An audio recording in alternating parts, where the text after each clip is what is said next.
Hello बच्चों और parents, ये वीडियो जो मैंने बनाया है ये मेरे मन की जो बात है उसको शेयर करने के लिए बनाया है। क्योंकि क्या होता है, बहुत सालों से हम इस एजुकेशन फील्ड में होने के बाद में बहुत सारे विचार दिमाग में घूमते रहते हैं कि बच्चों को कैसे इम्प्रूव किया जाए, क्या किया जाए जिससे बच्चे इम्प्रूव होते जाएं और अच्छा उनके लाइफ में वो करते जाएं। देखिए, मेरा मानना ऐसा है कि अगर कोई बच्चा स्कूल में और कॉलेज में अच्छा परसेंटेज लाता है तो उससे क्या मिलता है। हम बेसिकली बच्चों को अच्छा परसेंट लाने क्यों बोलते हैं कि हमारा नाम हो, हमारे बच्चा बहुत अच्छा पढ़ रहा है ये नाम हो। मेरे ख्याल से ये हमारी सोच नहीं होनी चाहिए। जो मेरे मन के विचार हैं मैं आपको व्यक्त कर रहा हूं, बता रहा हूं, हमारे ये विचार नहीं होने चाहिए। मैं मानता हूं कि अगर बच्चा पढ़ाई में अच्छा करता है, अच्छा रिजल्ट लाता है तो उसको एक आत्मविश्वास मिलता है, आत्मबल मिलता है कि यार पढ़ाई मेरे लिए इतना डिफिकल्ट था फिर भी मैंने उसको करके इतना अच्छा रिजल्ट लाया, तो मैं लाइफ में कुछ भी कर सकता हूं।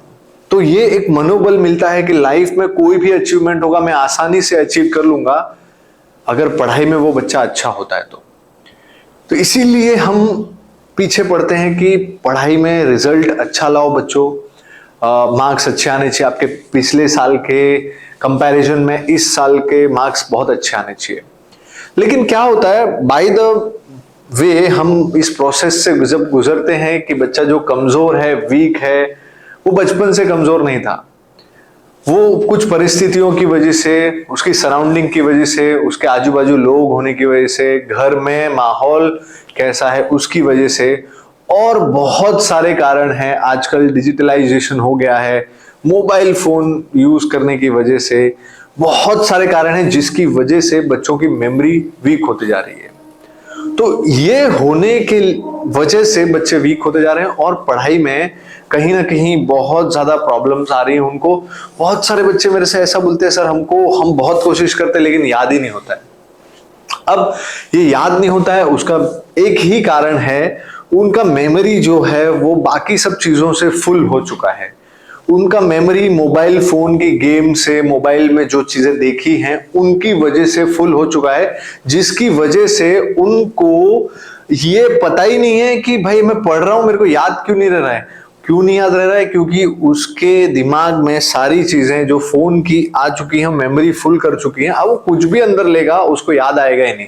अब एक ग्लास पानी फुल है, उसमें और पानी डालेंगे तो अब क्या होने वाला है, वो फ्लो बाहर हो जाएगा। इसीलिए बच्चों को चीजें याद नहीं रह रही हैं आज की तारीख में और धीरे धीरे याददाश्त कमजोर होती जा रही है।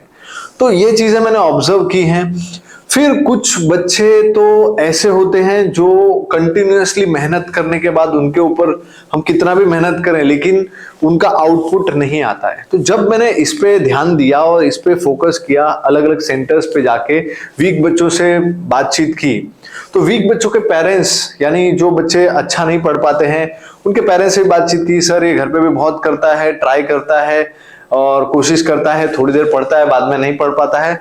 तो मैं बोला यार ऐसा क्यों होता है बच्चों के साथ कि वो थोड़ी देर पढ़ते हैं फिर से बुक को साइड में रख देते हैं, फिर थोड़ी देर पढ़ते हैं फिर बुक को साइड में रख देते हैं। तो ऐसा क्यों हो रहा है? तो जब मैंने बच्चों से बात की पर्सनली, क्योंकि इसमें क्या होता है, जब बच्चों के मन की बात हम बाहर नहीं निकालेंगे तो उसका सोल्यूशन नहीं आएगा। तो जब मैंने बच्चों से पूछा यार क्या हो गया बेटा, क्यों तू ऐसा कर रहा है, क्यों लर्न नहीं कर रहा है, मम्मी इतना तेरे एफर्ट्स डालती है, पापा तेरे इतना एफर्ट्स डाल के कमा के स्कूल की फीस भरते हैं, कॉलेज की फीस भरते हैं, इतना सारा सब कुछ तुम्हारे लिए करते हैं, फिर भी तुम पेरेंट्स को एक चीज नहीं दे सकते, अच्छे मार्क्स नहीं दे सकते। तो बच्चा बहुत ही अंदर से भावुक होके मुझे बोलता है, सर मुझे ना रीड करने को ही नहीं आता है, मतलब मैं कुछ रीड करने जाता हूं तो हार्ड वर्ड लगता है, मुझे रीड ही नहीं होता है। अब मैंने जब ये बात सुनी तो मैं एकदम दंग रह गया कि यार ये क्या है। बच्चा 8th में है, 9th में है, उस बच्चे को अभी तक रीड करना नहीं आ रहा है। आप सोच सकते हो, अगर मैं उसको बोलता हूं देख के रीड कर, अगर वो देख के रीड नहीं कर पा रहा है तो आप अंदाजा लगा सकते हो जो बच्चा देख के रीड नहीं कर पा रहा है वो बच्चा वो सेंटेंसेस को याद कैसे रखेगा। तो सबसे बड़ी प्रॉब्लम जो है वो है बच्चों का रीडिंग और राइटिंग, इन दोनों पे फोकस होगा तो वो बच्चे आगे आ पाएंगे जो बहुत ही वीक हैं, जो कोविड टाइम्स के अफेक्टेड हैं, जिन्होंने कुछ भी बेसिक्स नहीं किया है। तो बहुत बड़ी प्रॉब्लम वहां पे हमको फेस होती है। और ऐसे बच्चों को अगर हम सोचेंगे कि हम सिलेबस पढ़ा लें, हम 9th की पढ़ाई पढ़ा लें, 10th की पढ़ाई पढ़ा लें, 8th में जो सिलेबस है वो पढ़ा लें, नेक्स्ट टू इम्पॉसिबल है, वो बच्चा नहीं कर पाएगा। और वो बच्चा खुद के अंदर ही अंदर डिमोटिवेट होता जाएगा, यार इसको आ रहा है, उसको आ रहा है, लेकिन मेरे को नहीं आ रहा है। क्यों नहीं आ रहा है? बिकॉज उसको रीड करना नहीं आ रहा है, उसको लिखना नहीं आ रहा है, उसको स्पेलिंग बनाना नहीं आ रहा है। और ये सारी दिक्कतों के बीच में वो बच्चा पेरेंट्स के प्रेशर से, टीचर्स के प्रेशर से, ट्यूशन के प्रेशर से बहुत ही थक जाता है। और वो फिर पढ़ाई को जो होगा देखा जाएगा ऐसे करके चलता है। तो मेरे दिमाग में जब ये सब चीजें आई तो मैंने बोला यार इसका सॉल्यूशन तो कुछ तो होना चाहिए, जिस वजह से वैसे बच्चे इंप्रूव होने चाहिए। तो हमने क्या स्टार्ट किया कि उन बच्चों के ऊपर स्पेशल ध्यान देना शुरू किया, क्योंकि वो बच्चे बहुत ही वीक हैं और उनको सब लोगों के साथ बिठाएंगे तो कुछ होने वाला नहीं है। इसीलिए ऐसे बच्चों के लिए हमने स्पेशल बैचेस चालू किए हैं, जिसमें उनके ऊपर स्पेशल अटेंशन दिया जाएगा। जो बच्चे वीक हैं, जो बच्चे लिखना नहीं जानते, पढ़ना नहीं जानते, और अगर वो चीज वो जानते नहीं है तो आप उनसे एक्सपेक्ट नहीं कर सकते हो कि भैया आप जो 8th 9th 10th की पढ़ाई है उसमें मार्क्स लेके आ जाओ।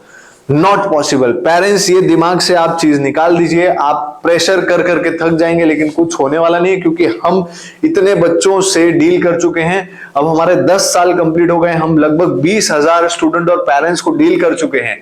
तो ये मेरा एक्सपीरियंस बोल रहा है, हमारी टीम का एक्सपीरियंस बोल रहा है कि ये चीज अगर आपको इंप्रूव करनी है तो उनको उन स्पेशल बैचेस में आपको डलवाना पड़ेगा, जहां पे रीडिंग राइटिंग इंप्रूवमेंट किया जाता है, उनका सेल्फ कॉन्फिडेंस इंप्रूव किया जाता है।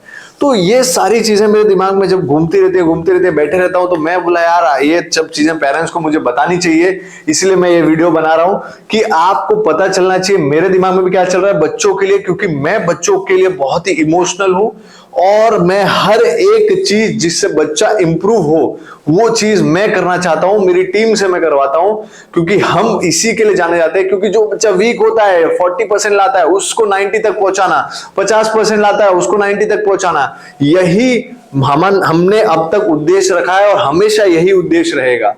तो कहने का मतलब एक ही है, पेरेंट्स आप थोड़ा इस चीज पे फोकस कीजिए, और जो पेरेंट्स इस चीज पे फोकस करेंगे डेफिनेटली उसका बच्चा इंप्रूव होगा। चाहे आपका बच्चा 5th में है, 6th में है, 7th में, 8th में, 9th में, 10th में, कोई भी स्टैंडर्ड में है, आप उसको हमारे स्पेशल बैचेस में ज्वाइन कराइए, देखिए उसके अंदर 100% इंप्रूवमेंट होगा। लेकिन एक चीज याद रखिए, इंप्रूवमेंट एकदम फटाफट से नहीं होगा कि मैंने कुछ जड़ी बूटी उसमें मिला दिया, पानी में पिला दिया, बोले कल एकदम मस्त बन गया बच्चा। Not possible. It is a slow process, समय लगेगा।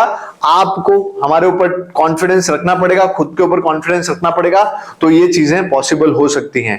तो ऐसे ही मेरे मन में जो बातें आएंगी वो मैं बातें आपके साथ शेयर करते रहूंगा। ये मेरा मन की बात का प्रोग्राम पहला था, तो मैंने आपके साथ ये चीजें शेयर की हैं, और मेरे आपको आइडियाज कैसे लगे और मैं जो सोच रहा हूं बच्चों के लिए किस तरीके तक, कितने लेवल तक अच्छी बातें हैं, वो मुझे जरा कमेंट में आप बताइए। तो और मैं जितनी भी बातें सोचता हूं वो मैं आप तक पहुंचाऊंगा, और इस पे हम लोग, हमारी टीम इस पे सॉल्यूशन लाती रहेगी। लेकिन एक ही चीज है, मेरे मन में जो आएगा मैं आपके सामने व्यक्त करूंगा, और आपको वो बातें अच्छी लगेंगी तो आप प्लीज कमेंट में करके मुझे मोटिवेट कीजिए, ताकि मैं बच्चों के लिए और चीजें कर सकूं, हमारी टीम से करवा सकूं, क्योंकि हम बच्चों के लिए जी जान लगा देते हैं, पूरे इमोशंस के साथ बच्चों के साथ जुड़े हुए हैं, ताकि वो लाइफ में बहुत ही आगे बढ़े और सक्सेसफुल रहें। Thank you.